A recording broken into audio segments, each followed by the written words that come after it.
Okay, Carlos Watson, Sage Steele, Van Jones. What do these three folks have in common? Well, they're all people who have been prompted up by wealthy or powerful white Americans, and yet we, the keepers of the culture, don't really rock with any of them like that. Now, obviously, the three of these folks are most definitely black faces. However, they're not necessarily black voices, and there's a difference. Let me explain. Take a listen to these half-witted, self-hating remarks from Sage Steele. Barack Obama chose black and he's biracial. I'm like, well, congratulations to the president. That's his thing. I think that's fascinating considering his black dad was nowhere to be found, but his white mom and grandma raised him. But hey, you do you.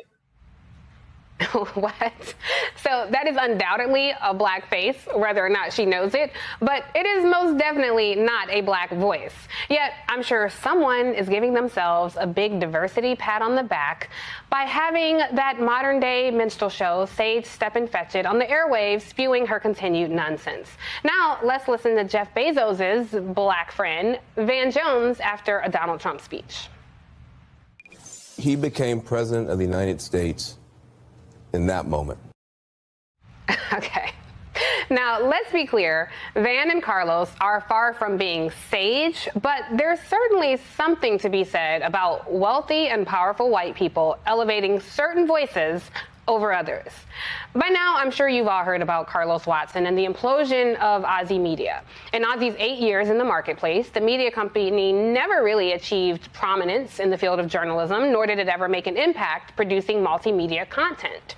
But that sure didn't stop investors from filling Watson's coffers with more than $70 million in funding. Why?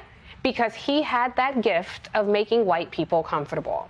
Now, for those of us who don't prioritize their feelings over our actual equality, funding for our platforms is far less available. In 2017, venture capital investment reached just over $84 billion. Now, that's a height not seen since the dot-com bubble of the early 2000s. But practically none of that money went to startups run by people of color. A majority of funds went to college-educated white male founders. And, of course, it's the wealthy white folks who are writing the checks. Studies have found that white people make up more than 70% of venture capitalists, while 25.2% are Asian, only 1.7% are black, and just 1.3% are Latino. Now, in 2016, discrimination and bias in favor of companies run by white men caused the U.S. to lose out on over 1.1 million minority-owned businesses and forfeit more than 9 million potential job opportunities. So a word of advice to the landscape of the rich and powerful. Perhaps instead of investing in people of color who make you comfortable, you may want to give a second look to those of us who make you uncomfortable. After all, we've been uncomfortable for a mighty long time, and we are actually the ones who likely rock with the communities you're trying to reach. This is why there's such credo in spaces we create ourselves. Credibility is crucial, and doing all things for the culture is key.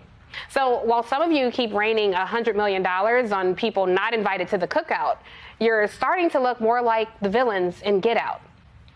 During the unrest the past few years, I heard from many CEOs and others in leadership positions say with confidence that they've had really honest conversations with their black employees.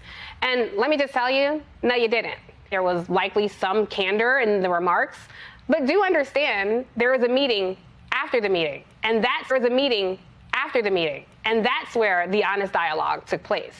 And for many, being a part of this cultural shift is all well and good, where we're not asking to be hired, but we're the ones doing the hiring.